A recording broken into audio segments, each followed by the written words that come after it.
Every early human community depended on a fragile set of rules passed down through generations: where to camp, what to eat, when to move, and how to store food safely. These rules weren't superstition. They were survival technology, refined over thousands of years of trial and often fatal error.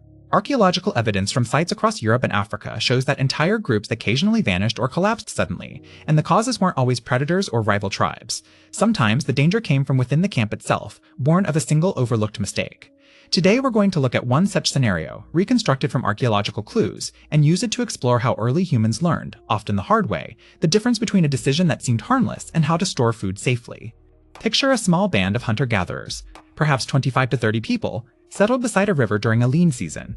Food stores are running low, and a hunting party returns with a large kill, more meat than they can eat in a few days.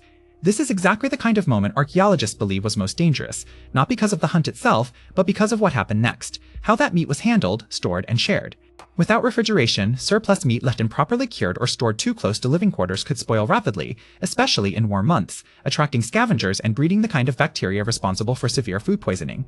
Isotope and bone analysis from multiple prehistoric sites suggest that foodborne illness was a far more common killer than dramatic predator attacks. So what was the deadly mistake? In many reconstructed cases, it was simple complacency around abundance. A group that suddenly has more food than usual might relax the careful practices that normally kept them safe. Meat might be stored too close to the sleeping area rather than properly smoked, dried, or buried in cool ground. Water sources near the camp might be used for cleaning kills, contaminating the same supply the tribe drank from. These weren't reckless people, they were tired, hungry, and human. But the consequences could cascade quickly. Illness spreading through a small, close-knit group is especially dangerous because everyone shares food, water, sleeping space, and childcare duties, meaning a single contaminated source could sicken most of the band within days. This is where anthropologists point to something crucial. Small population size made early human groups extraordinarily vulnerable to compounding failures. Unlike a modern city that can absorb an illness outbreak, a band of 30 people might include only a handful of skilled hunters, 1 or 2 people who knew how to make fire efficiently, and a single elder who remembered which plants could heal a fever. If sickness struck the wrong combination of people at once, the tribe didn't just lose individuals, it lost irreplaceable knowledge and labor all at once.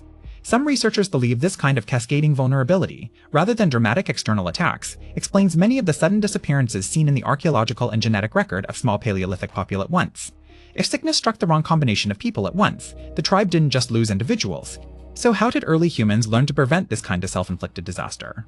Over time, cultures developed remarkably sophisticated food safety systems without any concept of germs. Smoking racks were built well away from sleeping areas.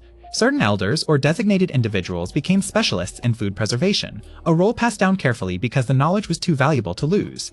Many groups developed strict taboos, rules about which parts of an animal to avoid, how long meat could be kept, or which water sources were reserved strictly for drinking versus washing. These weren't arbitrary superstitions. Anthropologists studying surviving hunter-gatherer societies today find that most traditional food taboos map remarkably well onto genuine health risks, suggesting they emerged from generations of hard-earned observation. Camp layout itself became a defense mechanism.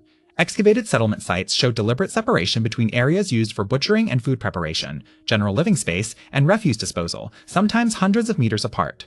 This spatial organization reduced the chance of contamination spreading and also kept dangerous scavengers, drawn to rotting waste, at a safer distance from where children slept. Groups that maintained this kind of discipline, especially during times of abundance when it was tempting to get sloppy, were simply more likely to survive long enough to pass on their habits. In a very real sense, the tribes we're descended from were the ones that treated a lucky, oversized kill with just as much caution as a lean, hungry wake.